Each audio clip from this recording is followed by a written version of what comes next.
என் வீட்டுக்கு நான் ஒரே பொண்ணு. ரொம்ப செல்லமாக வளர்த்தாங்க. எனக்கு ஒரு அண்ணன் இருக்கான். நான் ரொம்ப வசதியான குடும்பம். நான் ஸ்கூல் படிக்கும்போதுலேருந்து எங்கள் வீட்டில் வந்து ஒரு டிரைவர் இருந்தார். அவர் ரொம்ப கண்ணியமாகவும் கரெக்டாகவும் நடக்கிறனால எங்கள் அப்பாவுக்கு அவரை ரொம்பவே பிடிக்கும். காலேஜ் படிக்கும்போது என்னமோ தெரியல, எனக்குமே அவரை ரொம்ப பிடிக்க ஆரம்பிச்சிருச்சு. அவரை நான் லவ் பண்ணிவிட்டேன். நான் தான் ஃபஸ்ட்டு போய் அவர்கிட்ட என் லவ்வை சொன்னேன். அவர் ஒத்துக்கிறவே இல்லை. நான் வந்து உங்கள் அப்பாவுக்கு பண்ணுற துரோகம் அப்படின்னு சொல்லிட்டு ரொம்பவே சொன்னார். இருந்தாலும் நான் கேட்காம அவர்கிட்ட அடம்பிடிச்சு என்னுடைய லவ்வை ஒத்துக்கிற வச்சு நாங்கள் ஃபஸ்ட் இயர் ஃபுல்லாகவே லவ் பண்ணோம். என்னுடைய ஃபஸ்ட்டு டிகிரி கம்ப்ளீட் பண்ணிட்டு செகண்ட் டிகிரிக்காக அப்பா வந்து ஃபாரின் அனுப்புகிறதா பிளான் பண்ணிக்கிட்டு இருந்தார். அப்போ என் ஹஸ்பண்டை நான் ரொம்பவே ஃபோர்ஸ் பண்ணி நாங்கள் வீட்டுக்கு தெரியாமல் கல்யாணம் பண்ணிக்கிட்டோம்.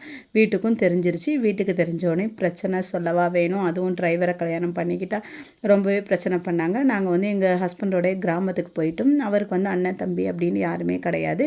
அவருக்கு ஒரே ஒரு அம்மா மட்டும்தான். அப்போ அவங்களுமே ரொம்ப வயசானவங்க. அந்த கிராமத்தில் போய் எங்களுடைய வந்து வேலையை தொடங்கினோம். அப்போ வந்து ஹஸ்பண்ட் வந்து ரொம்பவே வந்து ஃபஸ்ட்டு ஆரம்பத்தில் வந்து கஷ்டப்பட்டார். அவ்வளோ கஷ்டத்துலேயே இவன் வந்து ரொம்பவே நல்லா பார்த்துக்கிட்டாரு.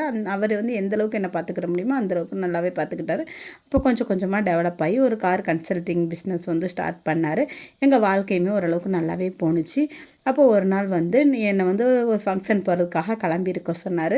அப்போ திடீர்னு ஒரு கால் வந்துச்சு. கார் வந்து அர்ஜென்ட்டாக டெலிவரி பண்ணணும் அப்படின்னு சொல்லிட்டு டக்குன்னு நீ ரெடி ஆகிரு நான் வந்துடுறேன்னு சொல்லிட்டு போனவர் போய் கொஞ்சம் நேரத்தில் எனக்கு ஒரு ஃபோன் கால் வந்துச்சு. அவர் வந்து இறந்துட்டார். அதாவது ரொம்ப ஸ்பீடாக வந்து கார் ஓட்டிகிட்டு போயிருந்தார். ஆக்சிடெண்ட் ஆகி இறந்துட்டாருன்னு சொல்லிட்டு அப்போ அந்த நிமிஷம் எனக்கு என்ன செய்கிறதுன்னே தெரியலை. திக்கு திசை தெரியாமல் ரொம்பவே தடுமாறி நின்றுட்டேன்.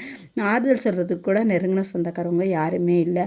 அக்கம் பக்கத்தில் உள்ளவங்க என்னை பார்த்து பரிதாபம் மட்டும்தான் பட்டாங்க.